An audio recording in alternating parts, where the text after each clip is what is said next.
Hello everyone, आप सभी का स्वागत है टीचिंग परीक्षा के आज के इस स्टोरी वाले वीडियो में, जिसमें फ्रेंड्स हम लोग हमारी 5 स्टोरीज में से एक और स्टोरी को सुनेंगे जो आपकी ज़िंदगी बदल सकती है। फ्रेंड्स, ज़्यादा समय ना लेते हुए जल्दी से मैं आप लोगों को इस स्टोरी की तरफ में लेकर चलता हूँ।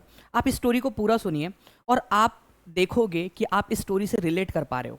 आप अच्छे से ध्यान से सुनिए। एक बार एक बहुत ही कुशल कारीगर होता है जो घर बनाता है। एक कंपनी में काम करता है वो। उसने पूरी ज़िंदगी उस कंपनी को डेडिकेटेड कर दी। उस कंपनी के लिए बहुत सारे प्रोजेक्ट्स उसने कंप्लीट किए। बट अब वो जो है वो बूढ़ा हो चला था। वो अपने मालिक के बेटे के पास में जाता है जो अब नया बॉस बन चुका है। उसके पास जाता है और कहता है कि अब मैं रिटायरमेंट लेना चाहता हूँ। मैं अपने पोते पोतियों के साथ में, नाते नातियों के साथ में अब ज़िंदगी जीना चाहता हूँ। तो वो जो अब नया बॉस बनता है वो सुनता है। वो कहता है ठीक है, लेकिन बस एक आखिरी काम मेरे पास आया है, वो आप कर दो। बस एक लास्ट जॉब कर दो बस, ठीक है? फिर आप चाहे रिटायरमेंट ले लेना। एक आखिरी काम, ये प्रोजेक्ट आप कंप्लीट कर दीजिए, मैं आपको जाने दूंगा। अब वो जो बूढ़ा इंसान था वो तो पहले से डिसाइड कर चुका था ना कि उसने रिटायरमेंट लेनी है। वो तो सोचा हुआ था कि वो जब जाके बताएगा तो कंपनी मान जाएंगी और उसको रिटायरमेंट दे देंगी।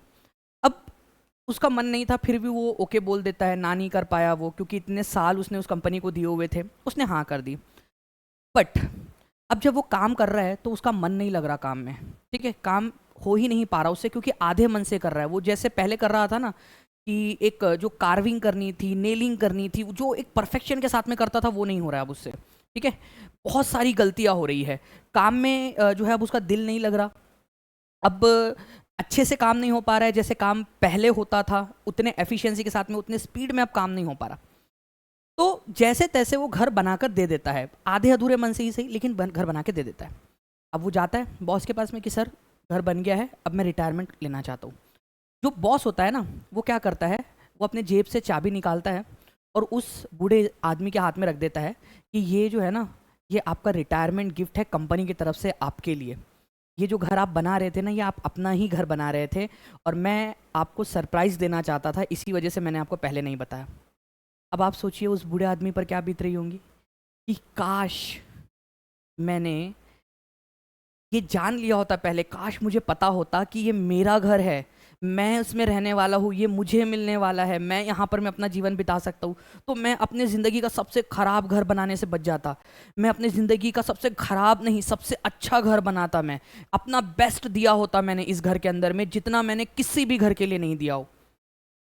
आप एक चीज़ ऑब्जर्व कीजिए फ्रेंड्स, यहाँ पर में क्या रोज़ हम लोग, आप, मैं, हम सब यही नहीं कर रहे? हमें पता है कि हमारे आज के जो एक्शंस है, जो हम लोग आज कर रहे हैं, डेली लाइफ में जो चीज़ें हम लोग कर रहे हैं, वो हमारा जीवन बना रहे। आज आप मेहनत करोगे तो कल उसका फल मिलेगा। आप सफलता मिलेंगी आपको, आपको, आपके परिवार को जो है समृद्धि मिलेंगी, है ना? तो आपको डिसाइड करना है कि आपको क्या करना है। आपको ये काश चाहिए या फिर आप लोगों को आकाश चाहिए? ये आप लोगों के हाथ में है। आपने डिसाइड करना है, हमने डिसाइड करना है। जैसे इस बूढ़े आदमी को पता नहीं था कि वो घर उसका है, इस वजह से उसने जो है यहाँ पर में ठीक से पूरा का पूरा अपना 100% नहीं दिया। वैसे ही फ्रेंड्स, हम लोग ऑब्जर्व नहीं करते, हम लोग ध्यान नहीं देते कि हम रोज़ हमारी ज़िंदगी, हमारा घर बना रहे हैं हम।